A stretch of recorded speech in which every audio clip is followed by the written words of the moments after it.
থাকতে আইলাম প্রবাসে।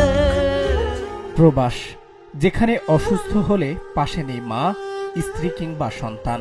চিকিৎসা করানো তো দূরের কথা, মানুষটিকে যত্ন করার মতো পাশে থাকে না কেউ। এই টাকার মেশিনদের কষ্ট দেখে না কেউ। অসুস্থ শরীর নিয়ে নিজেকেই করতে হয় সুস্থ হওয়ার যুদ্ধ। যারা প্রদীপের আলোয় সাজায় প্রিয়জনের সংসার, সেই প্রবাসীর নিজের ঘর আধারে ডুবে থাকে।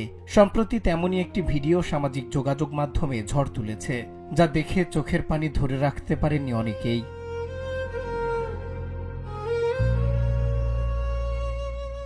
ভোরের আলো ফোটার আগেই যে হাত দুটো পরিবারের মুখে হাসি ফোটাতে ঘাম ঝরায়, সেই হাত আজ শরীরে একটু পানি ঢালতেও মারাত্মক যন্ত্রণায় ছটফট করছে। চরম অসুস্থতার মুহূর্তেও মাথায় একটু হাত বুলিয়ে দেওয়ার মতো কেউ নেই। একাকী ঘরের চার দেয়ালের মাঝেই নিজেকে একটু সুস্থ করার আকুল চেষ্টা চালিয়ে যাচ্ছেন তিনি।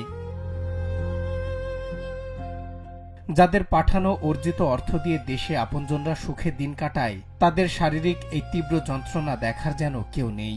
সবাই কেবল মাসের শেষে প্রবাসীদের থেকে টাকার হিসাব চায়, কিন্তু সেই টাকা রোজগারের পেছনে কত রক্ত, ঘাম এবং এই কঠিন একাকিত্বের যন্ত্রণা জড়িয়ে থাকে, সেই বিষাদময় কষ্টের খবর কজনই বা রাখে।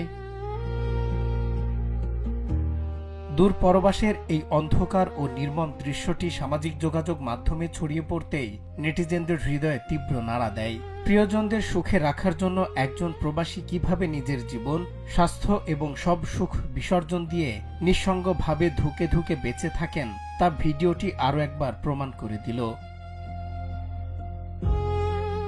যাদের ত্যাগের উপর ভর করে আমাদের প্রতিটি আনন্দে দিন কাটে, সেই প্রবাসীদের এই কান্না আর নিঃসঙ্গতা কি শুধু তাদের ভাগ্যের নির্মম পরিহাস?